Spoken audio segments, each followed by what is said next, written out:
الشيطان الرجيم بسم الله الرحمن الرحيم فأسر بأهلك بقطع من الليل واتبع أدبارهم ولا يلتفت منكم أحد وامضوا حيث تؤمرون وقضينا إليه ذلك الأمر أن دابر هؤلاء مقطوع مصبحين وجاء أهل المدينة يستبشرون قال إن هؤلاء ضيفي فلا تفزحون واتقوا الله ولا تخزون آمنت بالله صدق الله العظيم. سورۃ الحجر. ہم ابھی پچھلی بار ہم پڑھ چکے کہ حضرت لوط علیہ السلام کی قوم کا کیا حال تھا، ان کا تذکرہ اس وقت ہم پڑھ رہے ہیں. یہ آپ کے ذہن میں رہے کہ یہ جو ان کا دعوتی مرکز تھا یہ شہر صدوم میں تھا. شہر صدوم فلسطین اور عراق کے بیچ میں جو جگہ ہے جسے آج ہم شرق اردن کہتے ہیں، تو یہ وہ علاقہ تھا جہاں وہ اپنی قوم کی اصلاح کر رہے تھے، انہیں سمجھا رہے تھے اور انہیں سیدھے راستے کی طرف بلا رہے تھے. لیکن وہ قوم تھی کہ بہت ساری برائیوں میں مبتلا تھی. جہاں وہ دوسروں کا مال لوٹتے تھے، ان کے ساتھ زیادتی کرتے تھے، تو وہاں سب سے بڑی خامی یا سب سے بڑی برائی جو ان کے اندر تھی وہ یہ تھی کہ وہ عورتوں کو چھوڑ کر مردوں سے اپنی شہوت جو ہے وہ پورا کرنے کی وہ کوشش کرتے تھے. انتہائی بے حیائی اور انتہائی بد اخلاق قوم تھی. انہی کا تذکرہ چل رہا ہے. اب ان آیات میں جو آج ہم پڑھنے جا رہے ہیں، اللہ کا ارشاد ہوتا ہے کہ ہم نے اس وقت پھر حضرت لوط علیہ السلام سے کہا فَأَسْرِ بِأَهْلِكَ، بس آپ نکل جاؤ. اسری رات کے چلنے کے لیے الفاظ آتے ہیں جیسے سبحان الذی اسریٰ بعبدہ لیلا من المسجد الحرام الی المسجد الاقصی. پاک ہے وہ ذات جو اپنے بندے کو لے گئی رات کے وقت، راتوں رات. تو رات کے وقت کے چلنے کے لیے لفظ آتا ہے اسری، تم چلو. پس تم چلو بِأَهْلِكَ، اپنے اہل خانہ کو لے کر، بِقِطْعٍ مِّنَ اللَّيْلِ، رات کے کسی حصے میں. اب لوط علیہ السلام سے کہا جا رہا ہے کہ تم رات کے کسی حصے میں اپنے اہل خانہ کو لے کر چلو، روانہ ہو جاؤ. وَاتَّبِعْ أَدْبَارَهُمْ، اور تم ان کے پیچھے پیچھے چلو. جس طرح ایک راعی جو ہوتا ہے، چرواہا جو ہوتا ہے، وہ اپنے ریوڑ کے پیچھے پیچھے چلتا ہے. لوط علیہ السلام سے بھی ہدایت یہ دی گئی ہے. وہ فرشتوں نے ان سے کہا کہ تم ایسا کرو کہ رات کے کسی حصے میں چلو، تم ان کے پیچھے پیچھے چلنا. وَلَا يَلْتَفِتْ مِنْكُمْ أَحَدٌ، اور تم میں سے کوئی ایک بھی پیچھے مڑ کر نہ دیکھے. پیچھے مڑ کر تم میں سے کوئی ایک بھی نہ دیکھے. بائبل میں کہا ہے، لکھا ہوا آپ دیکھیں گے کہ وہاں لکھا ہے کہ جس نے پیچھے کی طرف دیکھا وہ پتھر بن جائے گا. تو اصل میں ایسا نہیں ہے. قرآن نے صرف یہ کہا ہے کہ انہیں ہدایت دی گئی کہ تم میں سے کوئی بھی پیچھے مڑ کر نہ دیکھے. تو اس کی وجہ یہ ہے کہ جب تم نکلو گے، ان پر جب عذاب آئے گا، ان کی چیخ و پکار سن کر، اس ہنگامے کی آواز سن کر تم میں کوئی بھی پیچھے نہ دیکھے. کہیں ایسا نہ ہو کہ تم پر بھی اس عذاب کی کوئی چنگاری پڑی، تم بھی کسی مصیبت میں گرفتار نہ ہو جاؤ. یا تم جب چلو گے تو پیچھے مڑ کر نہ دیکھنا، یا ان پر ترس کھانا یا ان پر آنسو بہانا، کہیں ایسا نہ ہو، بلکہ تم چلے جانا، سیدھے چلے جانا اور پیچھے مڑ کر نہ دیکھنا. وَلَا يَلْتَفِتْ مِنْكُمْ أَحَدٌ وَامْضُوا حَيْثُ تُؤْمَرُونَ، اور تم وہاں چلے جاؤ جہاں کا تمہیں حکم دیا گیا ہے، جو تمہیں بتا دیا گیا ہے کہ تم نے کہاں جانا ہے۔ وَقَضَيْنَا إِلَيْهِ ذَلِكَ الْأَمْرَ، اور ہم نے اس فیصلے کو پہنچا دیا، بتا دیا لوط علیہ السلام کو، جو ہم نے فیصلہ کیا تھا، اس فیصلے کو ہم نے پہنچا دیا لوط علیہ السلام تک، اس سے باخبر کر دیا۔ کیا تھا وہ؟ ان کہ بے شک دابر ہؤلاء، کہ ان لوگوں کی جڑ مقطوع کٹ جائے گی، یعنی ان لوگوں کی جڑ کاٹ دی جائے گی، مصبحین صبح ہوتے ہوتے، یعنی صبح کے وقت، صبح ہوتے ہوتے یہ لوگ جو ہیں، جو اس قدر ظالم ہیں، جو اس قدر بے حیا ہیں، جن کی زیادتیاں حد سے بڑھ چکی ہیں، ان کے ساتھ ایسا کیا جائے گا۔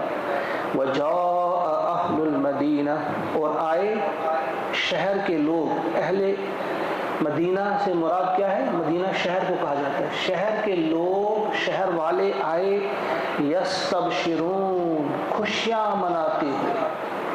اب یہاں یہ ذہن میں رہے کہ یہ ترتیب کے ساتھ یہاں یہ الفاظ میں سورہ ہود میں ہم پڑھ چکے ہیں، کس ترتیب کے ساتھ، یہاں تو کوئی خاص بات کہنی تھی، اس لیے پہلے یہ بات آ گئی کہ ان کو کون سی ہدایت دی گئی۔ دراصل جو اس کی ترتیب ہے وہ یوں ہے کہ جب فرشتے وہاں پہ آئے، فرشتوں کو دیکھ کر لوط علیہ السلام پریشان ہوئے، اور لوط علیہ السلام کی بیوی نے اطلاع دے دی لوگوں کو کہ بھئی وہاں جوان آئے ہیں، انتہائی خوبصورت ہیں، وہ تمہارا شکار آ چکا ہے۔ تو پورے وہ شہر کے لوگ جو تھے وہ آ گئے، انہوں نے یلغار کر دی اس گھر پہ، تو ان کو دیکھ کر اس وقت بہت زیادہ پریشان ہوئے۔ ابھی انہیں یہ معلوم نہیں تھا لوط علیہ السلام کو کہ یہ جو آئے ہیں یہ فرشتے ہیں، ان کے ذہن میں یہی بات تھی کہ یہ میرے مہمان ہیں۔ اب دیکھیے یہی ترتیب ہے، اس کی ذہن میں یہی رکھیے کہ جب وہ اب لوگ آ گئے، یلغار کر دی انہوں نے، خوشیاں مناتے ہوئے آئے، یعنی کس قدر بے حیا تھے وہ، یعنی اس قسم کی جنسی خواہش اگر پوری کرتا بھی کوئی ہے، بلکہ کچھ حیوان بھی جو ہے وہ بھی نظروں سے بچا کر ایسا کرتے ہیں، تو جائز طریقے سے جب انسان خواہش پوری کرتا ہے تو اس وقت بھی انسان نظروں سے بچتا ہے، لیکن یہ کس قدر بے حیا قوم تھی کہ کھلم کھلا یہ ہنستے ہوئے، شور مچاتے ہوئے، خوشیاں مچاتے ہوئے کہ ہمیں شکار مل گیا ہے، اور لوط علیہ السلام کے گھر پر یلغار کر دی۔ اس سے اندازہ ہو سکتا ہے کہ یہ لوط علیہ السلام جیسی عظیم شخصیت کے گھر میں جب مہمان آئے تو ایسا انہوں نے کیا۔ جب کسی عام انسان کے گھر میں مہمان آتے تو ان کے ساتھ کیا کیا جاتا، ان کے ساتھ کیا رویہ اختیار کیا جاتا ہوگا، اس سے اندازہ کر سکتے ہیں کس قدر گری ہوئی تھی وہ قوم۔ تو یہ خوشیاں مناتے ہوئے آئے تو لوط علیہ السلام بہت پریشان ہوئے۔ انہوں نے کیا کہا؟ قال، فرمایا لوط علیہ السلام نے ان سے، ان ہؤلاء ضیفی، کہ یہ تو میرے مہمان ہیں، فلا تفضحون، لہذا تم میری فضیحت مت کرو، تم مجھے رسوا مت کرو، واتقوا اللہ، اللہ سے ڈرو، ولا تخزون، تم میری رسوائی مت کرو، مجھے رسوا مت کرو، مجھے ذلیل مت کرو، یہ میرے مہمان ہیں۔ یعنی ایک طرف انہیں زبردست یہ فکر تھی کہ میرے مہمانوں کے ساتھ کیا ہو رہا ہے، کیا ہوگا، وہ جانتے تھے اس قوم کا، اور دوسری طرف یہ طاقت بھی ان کے پاس نہیں تھی۔ ایک اور جگہ ہم وہ پڑھ چکے ہیں کہ کاش میرے پاس وہ قوت ہوتی کہ میں ان کو روک سکتا، وہاں بے بسی اختیار کی ہے۔ لوط علیہ السلام نے وہ طاقت تھی نہیں۔ اب یہاں مختصراً یہ بات بتا دی گئی ہے کس قدر پریشان ہو گئے، وہ دفاع بھی نہیں کر سکتے تھے کہ میرے ہاں مہمان آئے ہیں۔ اب انہوں نے کیا کہا، جب انہوں نے کوشش کی روکنے کی کہ بھئی ایسا مت کرو، انہوں نے کیا کہا، قالوا، وہ بولے، اولم ننہک، کیا ہم تجھے منع نہیں کر چکے ہیں، عن العالمین، کہ تم دنیا کے ٹھیکیدار مت بنو، تم دنیا کے ٹھیکیدار کیا بن رہے ہو، ہٹ جاؤ، تم کون ہوتے ہو ہمیں روکنے والے۔ تو اس میں ایک چیز یہ تھی کہ وہ چاہتے تھے کہ یہاں کوئی باہر کا مہمان بھی نہ آئے، کوئی ان کے ساتھ اچھا سلوک بھی نہ کرے۔ یہاں تو مختصر بات کی گئی ہے، تلمود میں کچھ باتیں آئی ہیں، یعنی تلمود میں کچھ واقعات انہوں نے بیان کیے ہیں، تفہیم القرآن میں ان کا تذکرہ کیا گیا ہے۔ بس ان کچھ چیزیں وہاں پہ یہ بتا دی گئی ہیں کہ حضرت سارہ علیہ السلام نے ایک بار اپنے غلام کو بھیجا کہ جاؤ ذرا لوط علیہ السلام کی خبر لے آؤ. ان کو جب وہاں بھیجا تو ان کا غلام جب آتا ہے انہوں نے دیکھا ایک شخص ایک اجنبی کو مار رہا ہے. اس نے کوشش کی بھائی کیا کرتے ہو, ایک بے بس انسان ہے, اجنبی ہے, کیوں مار رہے ہو؟ تو اس کا سر انہوں نے پھوڑ دیا اس کے غلام کا. اسی طرح وہاں یہ بھی ہے کہ ایک اعلامی مسافر آیا تھا, وہ جب ایک جگہ رہا کسی درخت کے نیچے, کسی نے جگہ نہیں دی تو کسی ایک شخص نے, ایک صدومی آیا, اس نے کہا چلو ہمارے گھر. جب ان کے گھر چلے گئے تو اس شخص نے اس کا گدھا بھی, اس کی زین بھی اڑا لی. جب اس نے شروع کیا رونا پیٹنا صبح تو کچھ لوگ آئے, اس کا رہا سہا مال بھی جو تھا وہ بھی وہ لے گئے, کہا نکل جاؤ یہاں سے. یعنی ان کے ہاں مال لوٹنا یا کسی کو کھانا کھلانا. ایک مسافر ایک بار وہاں سے آ رہا ہے, کسی درخت کے نیچے بیٹھا ہوا ہے اور بھوک سے تڑپ رہا ہے, بلکہ اب اسے ہمت نہیں اٹھنے کی. تلمود میں ہے اس کا تذکرہ بھی کہ وہ لیٹا ہوا ہے. لوط علیہ السلام کی ایک بیٹی اسے دیکھ کر اسے ترس آتا ہے, وہ گھر سے کچھ کھانا لے کر اس کے سامنے جاتی ہے, پیش کیا کھانا. تو اس قوم کے لوگوں نے اس کو پکڑا, اس کی بیٹی کو بھی اور لوط علیہ السلام کو بھی بہت برا بھلا کہا کہ تم نے کیوں انہیں کھانا دیا.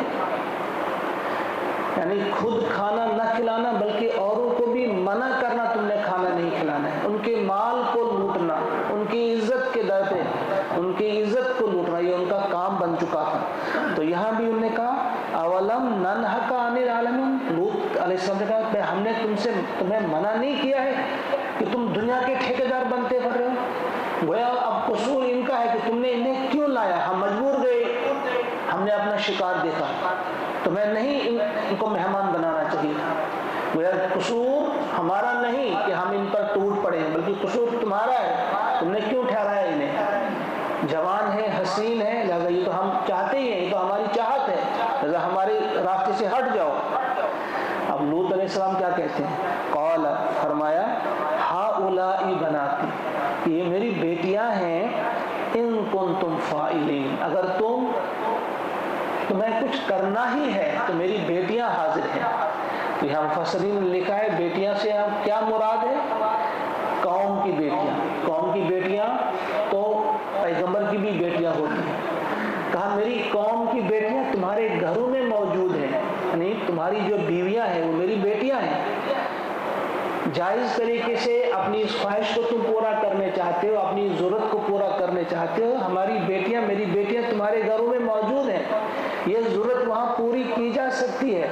تو یہ کیا کرتے ہو تم, کس قسم کا گھناؤنا یہ فعل ہے کہ تم میرے مہمانوں کے ساتھ ایسا کرنے جا رہے ہو. لعمرک, اب یہاں سے تیری عمر کی قسم. اب یہ یہاں سے خطاب بدل رہا ہے, اب اللہ تعالیٰ ڈائریکٹ خطاب کر رہے ہیں محمد عربی صلی اللہ علیہ وسلم کہ اے محمد صلی اللہ علیہ وسلم, مجھے تیری عمر کی قسم ہے, تیری زندگی کی قسم ہے. یہ واحد نبی ہیں جن کی قسم اس انداز سے کھائی ہے اللہ تعالیٰ نے. یعنی یہاں سے اندازہ کر سکتے ہیں ہم کہ اللہ تعالیٰ کس قدر محبت کرتے تھے محمد عربی صلی اللہ علیہ وسلم. لعمرک, یعنی اے محمد تیری عمر کی قسم, تیری زندگی کی قسم.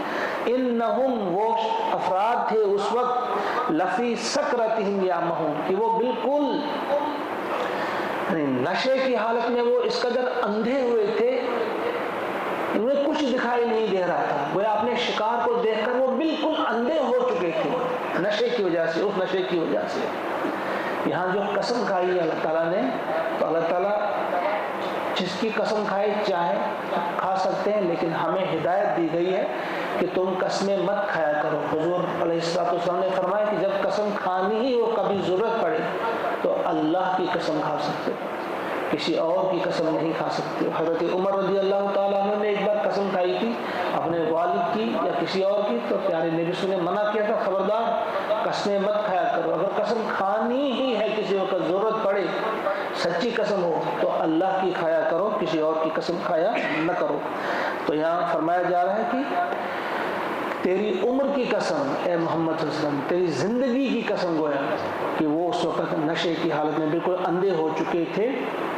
اب آئندہ انشاءاللہ کل ہم پڑھیں گے کہ پھر آگے کیا ہوا. اللہ سے دعا ہے کہ وہ ہم سب کو توفیق عطا فرمائے کہ قرآن مقدس کی یہ آیات جو آج ہم نے پڑھی ان کو سمجھنے کی اور ان کو یاد رکھنے کی, دل میں بسانے کی اللہ تعالی ہم سب کو توفیق عطا فرمائے, اور صحیح درس اور صحیح سبق حاصل کرنے کی بھی اللہ تعالی ہم سب کو توفیق عطا فرمائے. اللہم اجعل القرآن ربیع قلوبنا ونور ابصارنا وشفاء صدورنا وجلاء احزاننا وذهاب حمومنا وغمومنا وصلی اللہ وسلم علی سیدنا ومولانا محمد وآلہ واصحابہ اجمعین برحمتک یا ارحم. السلام علیکم.